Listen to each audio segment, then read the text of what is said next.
नमस्कार, मैं रविश कुमार। आईएएस अफसर अब कलेक्टर नहीं, रथ प्रभारी भी बनेंगे।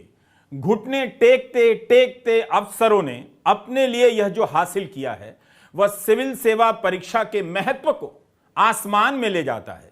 उम्मीद है 2029 के चुनाव तक सरकार इनकी पदोन्नति रथ प्रभारी से रथ चालक में जरूर कर देगी। यह भी हो सकता है कि इन अफसरों को रिटायर होने से पहले ही पार्टी का बूथ प्रभारी बना दिया जाए। आखिर वह भी जन सेवा का कार्य है और मुझे पूरा भरोसा है कि ये अफसर रथ प्रभारी से भी ज्यादा बूथ प्रभारी का काम पूरे उत्साह से करेंगे। वैसे कांग्रेस के प्रवक्ता पवन खेड़ा इसे पतन और प्रोपेगेंडा के रूप में देखते हैं, गलत मानते हैं। उनके ही ट्वीट से हमारी नजर इस खबर पर पड़ी। वैसे हम तो आज के वीडियो में आरटीआई सूचना के अधिकार के बिना नागरिक की हालत पर चर्चा करने वाले हैं, मगर रथ प्रभारी बनने के इस दौर में इन अफसरों के नए रोल की चर्चा पहले कर लेते हैं। पवन खेड़ा ने अपने ट्वीट में वित्त मंत्रालय के एक सरकारी सर्कुलर को शामिल किया है, जिसमें लिखा है कि भारत सरकार के 9 साल की उपलब्धियों को दिखाने के लिए विकसित भारत संकल्प यात्रा निकलने वाली है। यह यात्रा इस साल 20 नवंबर से लेकर अगले साल 25 जनवरी तक चलेगी।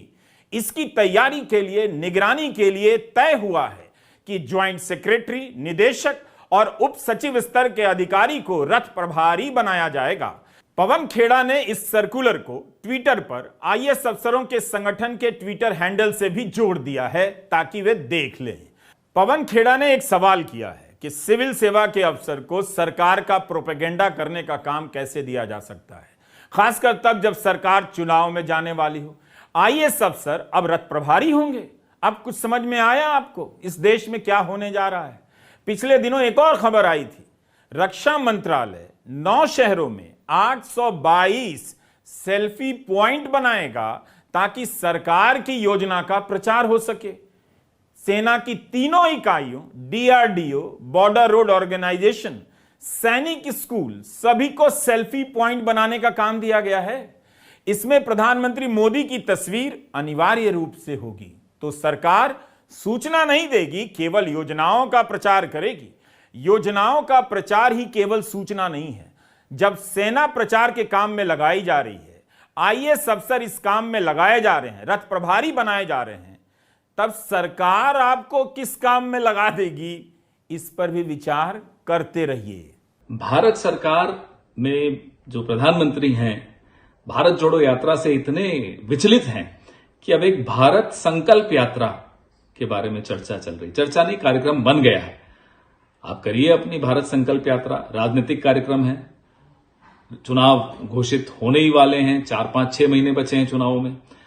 ऐसे में भारत सरकार के आईएएस अधिकारियों को इस यात्रा में शामिल करवाना और एक ऑर्डर कर देना कि उनको उसमें शामिल होना है, उनको रथ प्रभारी, रथ यात्रा प्रभारी, रथ प्रभारी का एक दर्जा देना, ये लोकतंत्र के लिए हानिकारक है। ब्यूरोक्रेसी, अफसरशाही का राजनीतिकरण गलत है।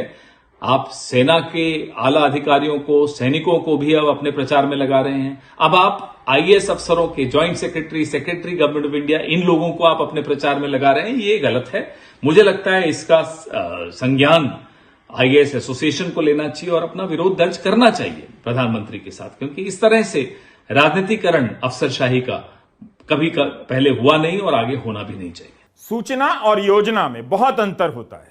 योजना की सूचना होनी चाहिए, इसके लिए सरकार करोड़ों रुपए प्रचार पर खर्च करती है, लेकिन सरकार के भीतर क्या होता है यह आप केवल उस प्रचार से नहीं जानते।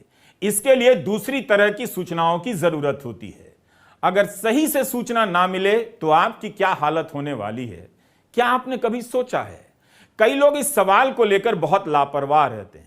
उन्हें लगता है कि सरकार क्या करती है, कैसे करती है, यह जानना उनका काम नहीं। क्या कभी आपने ध्यान दिया है कि सड़कों पर अगर सही से रास्ते के बारे में सूचना ना हो, ट्रैफिक नियमों की सूचना ना हो, तो आपका और आपकी गाड़ी का क्या हाल होगा? क्या उनके बगैर आप सही जगह पहुंच पाएंगे? हर किसी के पास स्मार्टफोन नहीं होता और गूगल मैप नहीं होता। कई बार गूगल मैप भी रास्ता भटका देता है। इसीलिए अलग अलग भाषाओं में जगहों के नाम लिखे जाते हैं ताकि आप गांधी के बारे में भले कम जानते हों मगर जहां जाना है वहां तो पहुंच जाएं।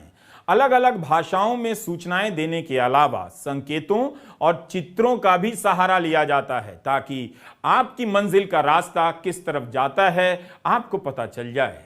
अब आप यह वीडियो देखिए, इसी सड़क पर बस चल रही है, साइकिल चल रही है, ऑटो चल रहा है और कार भी चल रही है। इन सब के बीच कोई अपने शरीर से ठेला भी खींच रहा है। अगर इस ऊंचाई पर जगह का नाम साफ साफ ना लिखा हो तो बस के पीछे ठेले वाले को कुछ पता ना चले और कार वाले को अगर ठीक से ना दिखे तो रास्ता दोनों भटक सकते हैं।